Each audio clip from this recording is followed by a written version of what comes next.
India के खिलाफ पहले टेस्ट की दूसरी पारी में टीम इंडिया सिर्फ 39 रनों पर ही सिमट गई। एडिलेड में मिली हार के बाद क्रिकेट पंडितों के अनुसार टीम इंडिया अपना सब कुछ खो चुकी थी। टीम इंडिया के पास अब कुछ नहीं बचा था। क्रिकेट पंडितों का एक अलग ग्रुप बन चुका था जिसका काम था टीम इंडिया को ट्रोल करना, टीम इंडिया का मजाक बनाना। जिस तरह उन्होंने लम्हा डाल के मारा है इसको, हिंदुस्तान को टीवी के ऊपर तो लगाया तो मैंने देखा 369 इंडिया कर चुका है, लेकिन वो 369 था नहीं, वो 36 for 9 था। अतुल भाई 15 रन के अंदर टॉप ऑर्डर फेल। आप अभी भी सर हिला रहे हैं। मैं यही पूछ रहा हूँ, इतना गुस्सा आ रहा है कि ये टीम कैसे ऐसा परफॉर्म कर सकती है। आज तो हमें पूछना पड़ेगा कि वाकई में इस मैच के हार का मुजरिम कौन है। पॉजिटिव इंटेंट नहीं दिखी और फिर इस बैटिंग लाइनअप की शायद पहुंच ही इतनी है कि आपको डिसअपॉइंट कर सकते। कईयों को टेक्निकल मसले हैं, कईयों की बैटिंग ही कोप नहीं कर सकती है क्वालिटी फास्ट बॉलिंग के खिलाफ। कुछ ऐसे ही मजाक, कुछ ऐसे ही मीम्स के बीच मेलबर्न में पलटवार होता है। सिडनी को ड्रॉ पर छोड़ दिया जाता है, लेकिन अब बारी थी कंगारुओं के घमंड यानी काबा की। एक ऐसे मैदान की जहां कंगारू पिछले 32 सालों से अपराजित अजेय थे और यहीं लिखी जानी थी सीरीज के आखिरी मैच की कहानी। टीम इंडिया काबा में दस्तक दे चुकी थी और टीम इंडिया के साथ दस्तक देती है टीम इंडिया की कई और मुश्किलें। तीसरे टेस्ट मैच के बाद अश्विन, बिहारी, जडेजा और जसप्रीत बाहर हो चुके थे। आधे से अधिक टीम इंडिया काबा पहुंचते पहुंचते घायल हो चुकी थी। टीम इंडिया का ड्रेसिंग रूम हॉस्पिटल रूम में तब्दील हो चुका था। आखिरी मैच के लिए टीम इंडिया के पास सिलेक्टेड प्लेयर नहीं बचे थे। अश्विन अपने इंजरी से जूझ रहे थे तो हनुमा को भी दर्द था। चोटिल प्लेयर्स की एक लंबी लिस्ट तैयार थी। कप्तान रहाणे के सामने एक के बाद एक कई चुनौतियां थी, लेकिन काबा अभी भी कंगारुओं का घमंड था और इस घमंड की वजह थी पिछले 32 सालों का वो दिल दहला देने वाला रिकॉर्ड जो कंगारुओं के वर्चस्व को स्थापित कर रहा था। कुछ ऐसे ही हालातों में टीम इंडिया के पास चुनौती थी सीरीज के आखिरी टेस्ट यानी काबा की। वक्त का आलम कुछ ऐसा था कि नेट बॉलर अब टीम इंडिया के मेन बॉलर बनने वाले थे। Brisbane Test between India and Australia is underway. Two Indian players had made their debut in the final test. T. Natarajan and Washington Sundar received their test caps. और इन्हीं के दम पर वेदना था काबा का किला। कहानी काबा की। सिडनी में लोहा ले चुकी टीम इंडिया अब तैयार थी कंगारुओं के घमंड यानी काबा के मैदान पर। दोनों टीमों के कप्तान अपने अलग अंदाज में थे। एक के जहन में काबा का घमंड था तो दूसरे के जहन में उस घमंड को तोड़ देने वाला एटीट्यूड। 32 सालों से अपराजित कंगारू कप्तान अपने घमंड के साथ मैदान पर उतरते हैं तो वहीं रहाणे अपने शालीन स्वभाव के साथ टॉस के लिए आते हैं। टॉस में एक बार सिक्का फिर से कंगारुओं के पक्ष में गिरता है। टॉस जीतकर कंगारू कप्तान ने पहले बल्लेबाजी करने का निर्णय लिया। कंगारुओं की टीम एक बार फिर से नए ओपनिंग पेयर के साथ उतरने वाली थी और टीम इंडिया में 4 नए बदलाव हुए थे। वशिंगटन सुंदर, शार्दुल ठाकुर और टी नटराजन पहली बार टीम इंडिया के जर्सी में नजर आने वाले थे। अब ना तो टीम इंडिया के पास जसप्रीत बुमराह थे, ना ही रविचंद्रन अश्विन, ना तो बिहारी और ना ही जडेजा का जादू था। ऐसे हालात में अगर टीम इंडिया के पास कुछ था तो सिर्फ और सिर्फ हौसला। सीरीज के हर मैच की तरह कंगारुओं की ओपनिंग खराब रही। एक बार फिर से कंगारू ओपनर डेविड वार्नर 4 के स्कोर पर मोहम्मद सिराज का शिकार बन गए। सिराज ने अपने पहले ही ओवर में डेविड वार्नर को अपना शिकार बना लिया था। स्कोर में कुछ रनों का इजाफा होता है कि कंगारुओं के दूसरे ओपनर शार्दुल ठाकुर का शिकार बन चुके थे। अपने पहले ही ओवर की पहली गेंद में कंगारुओं के दूसरे ओपनर को पवेलियन का रास्ता दिखा चुके थे। अब मैदान पर थे स्मिथ और लाव हुसैन, कंगारुओं की जान और शान, जो टीम इंडिया के लिए सरदर्द बनने को तैयार थे। परंतु कप्तान रहाणे के पास स्टीव का हल था। उन्होंने वशिंगटन को बॉल थमाकर स्टीव को अपने जाल में फंसा लिया। टीम इंडिया की एक बड़ी मुश्किल खत्म हो चुकी थी, लेकिन लाव हुसैन अभी भी क्रीज पर थे। पर अगले ओवर में रहाणे की एक गलती कंगारुओं को मैच में वापसी करा देता है। नवदीप सैनी के ओवर में कप्तान रहाणे से कैच छिटक जाता है और उसे एक गलती का फायदा लाव हुसैन ने जबरदस्त उठाया। पहले अर्धशतक फिर शतक। लाव हुसैन ऐसे खेल रहे थे कि अब उनके पास गलती की कोई गुंजाइश नहीं थी। लाव हुसैन उसे एक गलती का भरपूर फायदा उठा रहे थे। जो स्कोर 93 पर 3 था वही स्कोर अब 200 पर 3 हो चुका था। लाव हुसैन ने इस सीरीज का पहला शतक जमाया। टीम इंडिया की ओर से डेब्यू करने वाले 3 में से 2 प्लेयर अपना काम कर चुके थे, लेकिन अब बारी थी तीसरे प्लेयर टी नटराजन की। नटराजन ने पहले विड फिर लाव हुसैन को अपना शिकार बनाया देखते ही देखते पूरी कहानी बदल चुकी थी। कंगारू एक बार फिर से बैकफुट पर नजर आ रहे थे। देखते ही देखते नटराजन ने कंगारुओं को खदेड़ मारा, परंतु कंगारुओं के कप्तान और पिछले मैच के हीरो ग्रीन एक बार फिर से टीम इंडिया पर आक्रमण करने को तैयार थे। दोनों ने मिलकर पहले पारी को संभाला और दिन का खेल खत्म होते होते ऑस्ट्रेलिया 274 पर 5 विकेट थी। पहले दिन का मैच लगभग कंगारुओं के पक्ष में था। अब टीम इंडिया के पास सिर्फ एक ऑप्शन था, गावा के दूसरे दिन टीम इंडिया का पलटवार।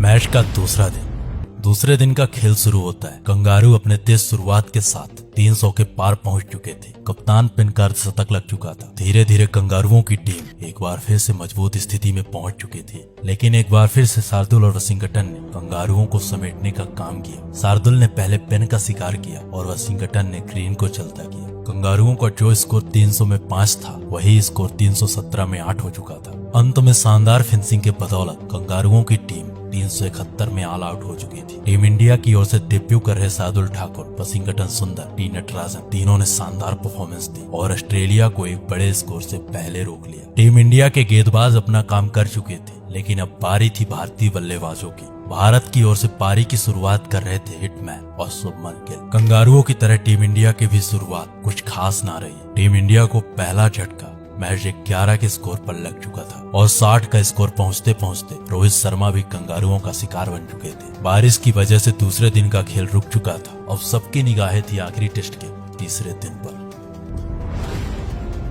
तीसरे दिन का खेल शुरू होता है। पुजारा और रहाणे टीम इंडिया को एक सधी हुई शुरुआत देते हैं। ये दोनों बल्लेबाज क्रीज पर सेट हो चुके थे, परंतु हेजलवुड ने टीम इंडिया की दीवार को ध्वस्त कर दिया। ये झटका टीम इंडिया के लिए बहुत बड़ा था, क्योंकि यही वो विकेट था जिसके पास कंगारुओं के हर प्रहार का जवाब था। अब ऐसे हालात में सवाल उठता है कि कंगारू गेंदबाजों का सामना कौन सा भारतीय बल्लेबाज करेगा। टीम इंडिया के स्कोर में कुछ रनों का इजाफा होता है कि 144 के स्कोर में टीम इंडिया ने अपने कप्तान को खो दिया। एक बार फिर से कंगारू गेंदबाजों के सामने टीम इंडिया की बल्लेबाजी फंसती हुई नजर आ रही थी, क्योंकि मयंक अग्रवाल भी कुछ खास ना कर सके और 161 के स्कोर में टीम इंडिया का साथ छोड़ देती। 161 रनों पर आधी टीम इंडिया पवेलियन में बैठी हुई थी। कंगारू गेंदबाज लगातार विकेट चटका रहे थे। भारतीय बल्लेबाजों के पास कंगारू गेंदबाजों का कोई उत्तर ना था। शुरुआत तो सभी अच्छा कर रहे थे, पर कोई भी बल्लेबाज उन गेंदबाजों के सामने टिकने का नाम नहीं ले रहा था। 186 के स्कोर पर ऋषभ पंत भी टीम इंडिया का साथ छोड़ चुके थे। कहानी अब पूरी तरह विपरीत हो चुकी थी। कंगारुओं का घमंड चरम पर था। टीम इंडिया के सर पर संकट के बादल मंडरा रहे थे।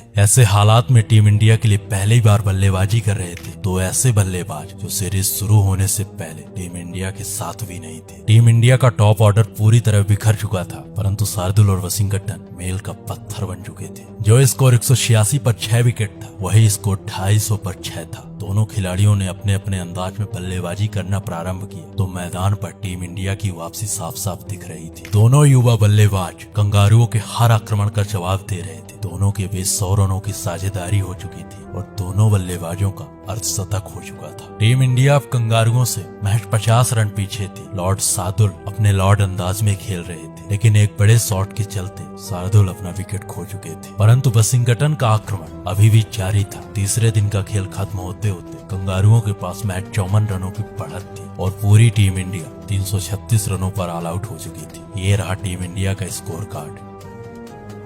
तीसरे दिन के खेल में टीम इंडिया वापसी कर चुकी थी। अब मैच पूरी तरह बेहद रोमांचक स्थिति में पहुंच चुका था। वशिंगटन और शार्दुल ने टीम इंडिया को एक मजबूत स्थिति में लाकर खड़ा कर दिया था। इस मैच को जीतने के लिए टीम इंडिया को सिर्फ 2 काम करने थे। पहले कंगारुओं को जल्द से जल्द ऑल आउट करके अपनी शानदार बल्लेबाजी करना था और इसके लिए टीम इंडिया पूरी तरह तैयार थी। मैच दोनों टीमों के लिए बराबर स्थिति पर था। टीम इंडिया भी अपना पलटवार कर चुकी थी। जवाब अब कंगारुओं को देना था। ऐसे हालात में अब इंतजार था चौथे दिन का।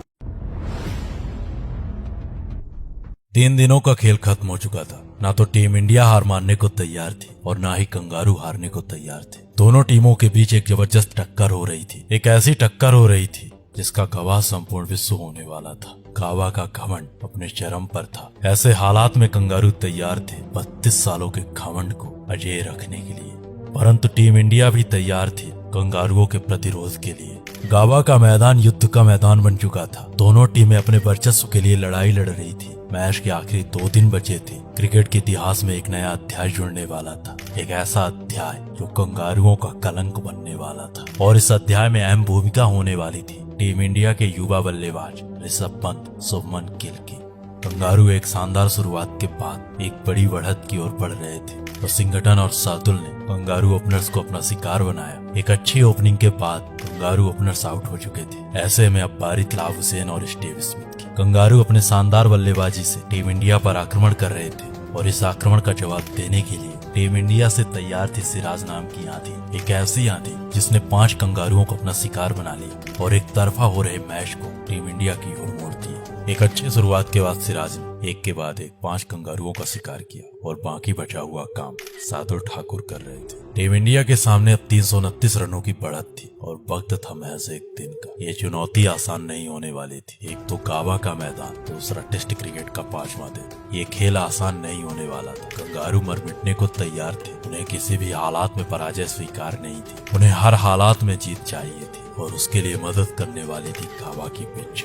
मैच शुरू होने से पहले कंगारुओं के कोच की ये मुस्कान इंडियन फैंस का दिल दहला रही थी। पिच की लंबी दरारें कंगारुओं का अभिमान बन चुकी थी। ऐसे हालात में कंगारू तैयार थे 32 सालों के घमंड को अजेय रखने के लिए। 329 रनों का पीछा करने उतरी टीम इंडिया मैच 18 के स्कोर पर अपना पहला विकेट खो देती। टीम इंडिया के हिटमैन अब टीम इंडिया का साथ छोड़ चुके थे, लेकिन पुजारा और गिल ने टीम इंडिया की पारी को आगे बढ़ाया। गिल अपने अंदाज में खेल रहे थे और पुजारा अपने अंदाज में। दिन का पहला सेशन खत्म हो चुका था। टीम इंडिया 83 रन बनाकर अपना एक विकेट खोती है। दूसरे सेशन में टीम इंडिया अपने एक रणनीति के साथ उतरती है। उसे ये मैच हर हालात में जीतना था। दूसरे सेशन की शुरुआत से ही कंगारू गेंदबाजों पर पुजारा और गिल टूट पड़ते हैं। दोनों के बीच 100 रनों की साझेदारी हो चुकी थी। इसी साझेदारी को तोड़ने के लिए कप्तान फिन ने नाथन लायन की सहायता ली। लायन ने अपने फिरकी में गिल को फंसा लिया, परंतु शुभमन का ये योगदान टीम इंडिया को उम्मीद दे चुका था। गिल के आउट हो जाने के बाद कप्तान रहाणे स्वयं क्रीज पर आते, लेकिन ज्यादा देर तक कमिंस का सामना न कर सके। एक छोर से विकेट पर विकेट गिर रहे थे, वहीं दूसरे छोर से पुजारा टीम इंडिया की दीवार बने हुए थे। टीम इंडिया की रणनीति साफ थी। वो इस मैच को हर हालात में जीतना चाहते थे, इसीलिए मैच से पहले ऋषभ पंत को बैटिंग के लिए भेजा जाता है। आखिरी दिन का दूसरा सेशन खत्म हो चुका था। टीम इंडिया के खाते में 183 रनों पर 3 विकेट थे। ऋषभ पंत और पुजारा अभी भी बल्लेबाजी कर रहे थे। दिन का दूसरा सेशन पूरी तरह टीम इंडिया के नाम रहा। इस सेशन में टीम इंडिया ने मैच 25 ओवर में 100 रन बना डाले। अब टीम इंडिया को जीतने के लिए 145 रनों की जरूरत थी। तीसरा और आखिरी सेशन प्रारंभ हो चुका था। 37 ओवर्स का खेल बाकी था और टीम इंडिया के खाते में 7 विकेट थे। ऋषभ पंत को जिस काम के लिए भेजा गया था, वो अपने अंदाज में उस काम को बखूबी निभा रहे थे। पंत के आक्रमण से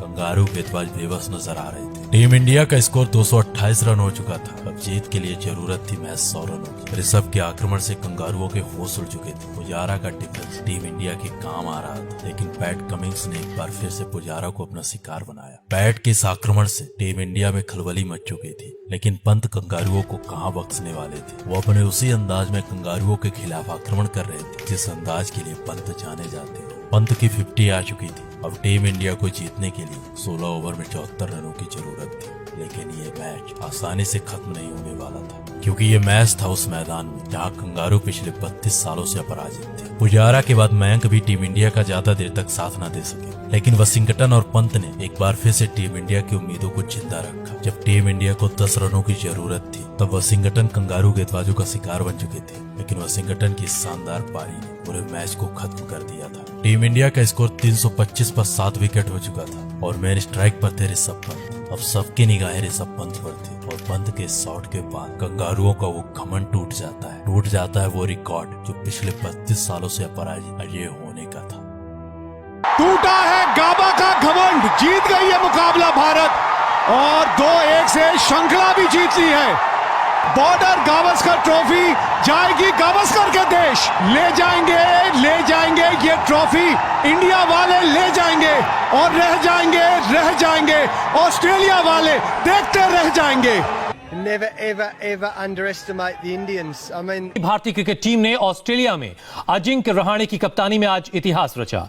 ब्रिस्बेन में खेले गए चौथे टेस्ट में टीम इंडिया ने ऑस्ट्रेलिया को 3 विकेट से मात देकर टेस्ट सीरीज 2-1 से जीत ली है। कंगारुओं का घमंड टूट चुका था। कंगारुओं का सर अब नीचे हो चुका था। टीम इंडिया गावा का गढ़ जीत चुकी थी। एक कहानी थी उस एक सीरीज की, जहां टीम इंडिया को 36 ऑल आउट होने का कलंक लगता है। फिर एक ऐसा पलटवार होता है जिसका गवाह इतिहास बन जाता है। कुछ क्रिकेट पंडितों के अनुसार यह सीरीज क्रिकेट इतिहास की सबसे बेहतरीन सीरीजों में से एक थी। आपको क्या लगता है नीचे कमेंट बॉक्स पर जरूर बताएं।